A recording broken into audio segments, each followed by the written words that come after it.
कर्जत तालुक्यातील नेरळ ग्रामपंचायतीत स्वातंत्र्य दिनाच्या ध्वजारोहणाच्या मानावरून लोकप्रतिनिधींमध्ये एकमत न झाल्याने अखेर अधिकारी वर्गाच्या हस्ते ध्वजारोहण करण्यात आले।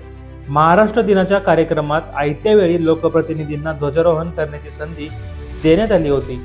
त्यामुळे स्वातंत्र्य दिनाच्या कार्यक्रमातही लोकप्रतिनिधींना मान मिळेल अशी अपेक्षा होती। मात्र ग्रामपंचायत कार्यालय आणि चावडी नाका येथील ध्वजारोहण कोणाच्या हस्ते करावे यावरून जिल्हा परिषद सदस्य व पंचायत समिती सदस्य यांच्या नावावर एकमत होऊ शकले नाही।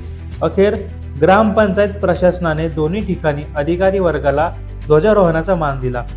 ग्रामपंचायत कार्यालय येथे ग्रामपंचायत अधिकारी अरुण कारले तर चावडी नाका येथे प्रशासक सुजित धनगर यांच्या हस्ते ध्वजारोहण करण्यात आले।